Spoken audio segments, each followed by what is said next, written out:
అందరికీ నమస్కారం. ఈరోజు మన టాపిక్ ఏమంటే మూఢనమ్మకాల మీద చెప్పాలి అనిపించింది.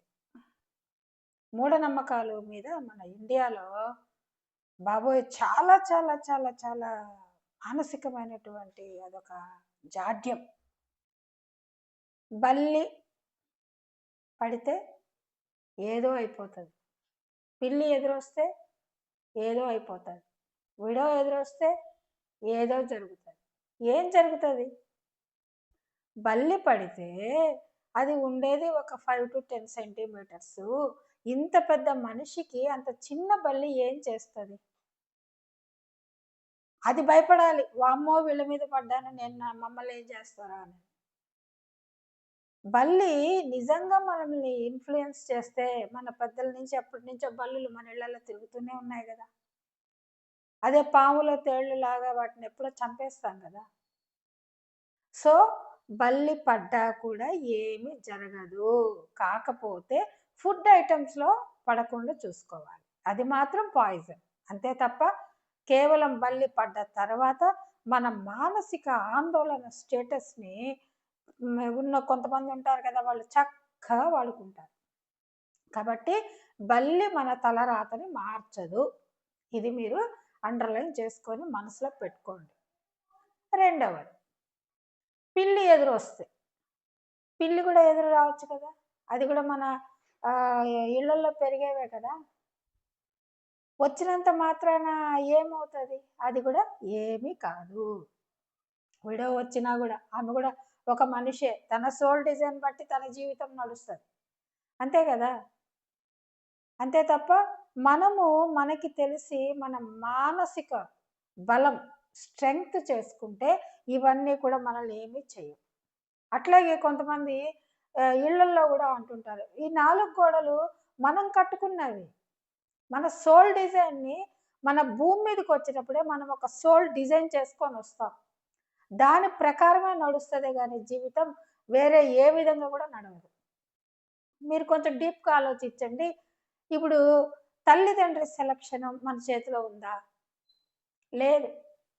ఆడ, మగ సెలక్షను మనలో ఉందా? మన చేతిలో ఉందా? లేదు. రంగు, రూపు మన చేతిలో ఉందా? లేదు. ఒకవేళ ఆప్షన్ ఉంటే ఐశ్వర్య రాయ్ లాగా పుట్టాలని కోరుకోమా. ఆర్ఎస్ బ్రదర్స్ చీరల దగ్గరికి షాప్‌కెళ్తే ద బెస్ట్ ఎతుక్కుంటాం. తప్పేం లేదు. ఆప్షన్ లేదు. లేదు పలానా నాన్న, పలానా అమ్మ అంటే జనరల్‌గా జియో వాడింట్లోనో లేతే కేసీఆర్ సారోళ్ళ ఇంట్లో అంటే బాగా సంపన్న కుటుంబంలో పుట్టాలని కోరుకుంటాం గదా! ఐశ్వర్య రాయ్ లాగా ఉండాలనుకుంటాం గదా!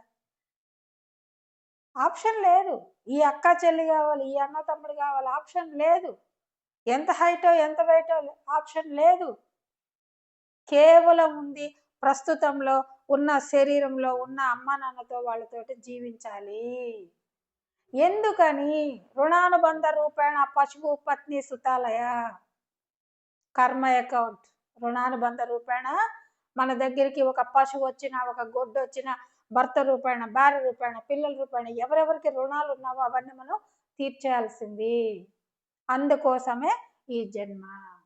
అంతే తప్ప బల్లి వస్తానే మన ఉన్న సంచిత కర్మలు టన్నులు టన్నులు తెచ్చుకున్నాం. అయ్యేం పోవు. అయ్యేం చెయ్యవు. పాపం అదనుకోవాలి. వామ్మో! నేను మనుషుల మీద పడ్డా కాబట్టి నాకేమన్నా జరుగుతదేమో అని చెప్పి అది పోవాలి శకునానికి. కదా! సో, ఎటువంటి హైటు, వెయిటు, ఎంత టైం బతుకుతామో, ఏ కలరో, ఏం చదువో, ఎవరు కొడుకులో, ఎవరు కూతుర్లో ఏమీ మనకు తెలీదు. తెలిస్తే అసలు మనం భూమి మీద ఉంటామా? ఎవ్వరం ఉండం. సో, ఇది మానసికమైనటువంటి ఒక రకమైనటువంటి దౌర్బల్యం. రెండవది, మూడోదనుకుంటా. మరుగుమందు. మరుగుమందు. ఈ మరుగుమందు అనేది నిజంగా ఇటువైపు మాకు పల్లెల్లో అదేదో కోడి సారవ తాగిస్తే కక్కిస్తారంట, దాంట్లో పడ్డదంట అనని చెప్పేసి చెప్తూ ఉంటే నాకు నవ్వొస్తది. ఎందుకంటే యాజ్ ఏ డాక్టర్‌గా మన పొట్టలో మినిమమ్ 4 అవర్స్, 5 అవర్స్ కంటే ఉంచదు శరీరం. సముద్రము, శరీరం ఒకటి. భగవంతుడు ఎంత దయాసాగరుడు అంటే ఈ 100 ఇయర్స్ తనకి తాను క్లెన్సింగ్ చేసుకున్న మెకానిజం పెట్టి పంపించాడు మన శరీరంలో. తనకి తాను క్లెన్సింగ్ చేసుకుంటుంది బాడీ, సర్వైవ్ అవ్వడానికి ట్రై చేస్తుంది. లివర్, ఫ్యాటీ లివర్ ఏదన్నా బాగా వచ్చిందనుకోండి, మోషన్స్ వాంతులు అయ్యి పిహెచ్ వాల్యూని బ్యాలెన్స్ న్యూట్రలైజ్ చేసుకొని అది రెడ్యూస్ చేసుకొని సర్వైవ్ అవ్వాలని చూస్తుంది. మీకు నేను ఒక చిన్న అర్థమయ్యే విధంగా నేను మీకు చెప్తాను. నేను బిఎస్సి పద్మావతి ఉమెన్స్ కాలేజ్లో సైన్స్ స్టూడెంట్ని, జువాలజీ బిఎస్సి. దీనిలో మాకు మొలస్కా, ఇకైనోడర్మేటా మొలస్కా అనేసి ఒక వర్గము జీవి. అంటే మనకి సముద్రంలో నత్తగుల్లలు, ముత్యాలు ఉంటాయి కదా, మెత్తగా స్మూత్గా ఉండేటటువంటి అది ఒక జీవి. అయితే ఆ మొలస్కా అనే జీవి శరీరంలోకి ఒక ఇసుక రేణువు ప్రవేశిస్తే ఆ ఇసుక లోపలికి వెళ్ళిపోయి ఇబ్బంది చేయకుండా అది కార్బన్ సమ్మేళనాన్ని ప్రొడ్యూస్ చేసి, మనకి ఇది ఉంది కదా మన సాలిడ్ సాలెపురుగు బూజు పడుతుంది చూసారా, ఆ విధంగా అల్లి అది ఏం చేస్తుందంటే ఒక ముత్యం లాగా చేసేసి దాన్ని ఏదైనా రఫ్ సర్ఫేస్ రాళ్ళు అవి ఉంటాయి కదా, దాన్ని ఇలా ఒరుసుకొని ఆ అన్వాంటెడ్ ఏదైతే ఇసుక ఉందో దాన్ని అలాగ డెలీట్ చేసుకుంటుంది, అంటే బయటికి ఎలిమినేట్ చేసుకుంటుంది. అది ఒక ప్రకృతి మెకానిజం. దాన్నే పెరల్స్ కల్చర్ అంటారు. పెరల్స్ కల్చర్ అంటే ఏంటంటే అదే మొలస్కా జీవుల్ని ట్రేలో పెట్టేసి ఇంజెక్షన్స్ ద్వారా ఇసుకనిచ్చి ఆ విధంగా అది ఒక వ్యాపారం. సరే, దాన్ని ఒక పక్కన పెడదాం, మనకి దాని గురించి కాదు. అంటే శరీరంలో అన్వాంటెడ్ ఫారెన్ బాడీ ఏదన్నా మనకి సూట్ కాని వస్తువు ఏదన్నా ఉంటే శరీరం ఏం చేస్తుందంటే చీము కూర్చి దాన్ని బయటికి ఎలిమినేట్ చేస్తుంది. చీము అక్కడ సపోజ్ ముళ్ళు గుచ్చుకుంది, ఆ ముళ్ళుని మనం అనుకోండి, గాజు పెంకో ముళ్ళో కాల్లో గుచ్చుకుంది, ఏమవుతుంది? ఒక 4-5 రోజుల తర్వాత చీము కూడా వాపు వచ్చి అక్కడ మెత్తగా అయిపోయి అది బర్స్ట్ అయ్యి రప్చర్ అయ్యి బయటికి ఎలిమినేట్ అవుతుంది. చూసారా దేవుడు ఎంత గొప్ప మనకి ఇచ్చినటువంటి ధన్యత. సముద్రం కూడా చూడండి, మీరు ఏదైనా ఒక చెప్పిసిరేయండి, అది బయటికి తీసుకొచ్చేస్తుంది. సూట్ కాంది ఏది ఉంచదు మన శరీరంలో. అంతే తప్ప ఆ మరుగు మందు ఏదో పెట్టారు కాబట్టి అది అక్కడే ఉండేసి అదేం సినిమా రిమోట్తో కొట్టగల రావడానికి, ఇది ఒక అపోహ, ఖచ్చితంగా అపోహే. ఎవరి మాట వినరు, మన మనసు మాట మనమే వినము, వేరే వాళ్ళు మన మాట ఎందుకు వింటారు? వాడి సోల్ డిజైన్ వాడికి ఉంటుంది కదా, ఎందుకు వినాలి? నువ్వు చెప్పినట్టు ఎందుకు వినాలి? వాడి సోల్ డిజైన్ నువ్వు ఏమన్నా డాటా రాసావా? లేదు కదా. ముందు నీ జీవితం నువ్వు జీవించు, ఉన్న ఈ యొక్క అద్భుతమైన జీవితాన్ని జీవించు. అంతే తప్ప ఈ మూఢనమ్మకాలు కూడా దయచేసి అందరూ కూడా మీరు అస్సలు నమ్మకండి. ఉండదండి శరీరంలో ఏది ఉన్నా బయటికి పంపించేస్తుంది. మీరు వింటూ ఉంటారు, కొంతమంది పిచ్చి వాళ్ళు వెంట్రుకలు తిన్నారనేసి, కొంతమంది పిన్నీసులు తిన్నారని కడుపులు నొప్పి వచ్చి దాన్ని బయటికి తీసేస్తుంది కదా, మరి ఇముడ్చుకోవాలి కదా, ఇముడ్చుకోవట్లేదు కదా. సో ఈ మరుగు మందు అనేది కూడా లేదు.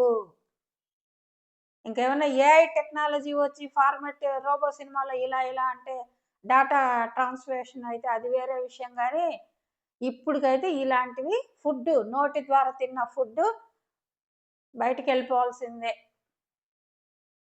ఉంటే వాడు తట్టుకోలేడు, నొప్పికి ఓర్చుకోదు శరీరం. సో ఈ మరుగు మందు ప్రాజెక్టు ఇది కూడా క్యాన్సిల్. లేదు, ధైర్యంగా ఉండొచ్చు. అయితే ఇక్కడ మనం బాగా అప్రిషియేట్ చేయాల్సింది మాత్రం ఈ వీళ్ళు ఉన్నారు చూసారా, సోది చెప్పేవాళ్ళు, వీళ్ళందరూ కూడా నిజంగా వాళ్ళు గొప్ప సైంటిస్టులు, మేధావులు, సైకియాట్రిస్టులు. వాళ్ళు ఎంత సైకాలజీ తెలుసా, వాళ్ళు మనుషులు చదివేశారు. వాళ్ళు చక్కగా గెస్సింగ్ చేస్తారు. వీళ్ళు భయపడతా వచ్చారు, వీళ్ళకి ఏం చేయాలని చెప్పి వాడు రికార్డ్ వేసుకుంటాడు అనమాట. వేసుకొని ఏం చేస్తాడు, పెట్టేశారు, అది గారెల్లో పెట్టారండి, చికెన్లో పెట్టారండి, అవునండి, ఇది చూసి వచ్చాడు పాపం. అయితే ఇప్పుడు ఏంటి, ఏముంది, ఒక 5,000 ఇచ్చేయి, ఒక కోడిని తీసుకురా, కోడి సార్వా తీసుకురా, దానిలో కక్కిచ్చేస్తా.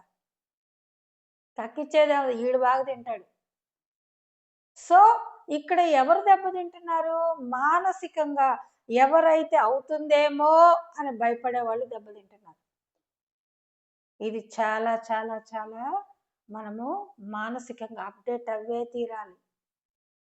అవేర్నెస్ ఇద్దామనే నేను మీకందరికి కూడా ఇవ్వాలని. ఇంకొక లాస్ట్ ఒక విషయం, మొన్న ప్రియా చౌదరి అమ్మగారు చాలా బాగా చెప్పారు. నిజంగా చాలా థ్యాంక్స్ మా. ఏంటంటే కార్తీక మాసంలో పెద్ద పెద్ద 360 ఒత్తులు, ఆ ఒత్తులు ముట్టిస్తే వాళ్ళు ఊడ్చేస్తూ ఉంటే ఆవిడ నిజంగా చెప్పింది చాలా బాగుంది. నిజంగా ఆ ఒత్తులు ఆ రోజు అక్కడే ఎందుకు కాల్చాలి? మీ ఇళ్లలో మీ తులసి కోట ముందు చక్కగా వెలిగించుకొని కాసేపు దాని ముందు ఉండొచ్చు కదా! అది కొండెక్కేంత వరకు హ్యాపీగా ఉండొచ్చు కదా! అక్కడ ముట్టిచ్చా, వాళ్ళు చుమ్మేసా. ఏంటి దానివల్ల యూజ్? అక్కడికి వెళ్తేనే మీకొస్తదా? ఏమొస్తుంది? ఎక్కడికి వెళ్ళినా, ఏం చేసినా ఎవరు జీవితాన్ని ఎవరు మార్చరు. కాకపోతే మెడిటేషన్, ధ్యానం చేస్తే ఓర్చుకొని దాటే శక్తొస్తది. ప్రకృతి సహకరిస్తది.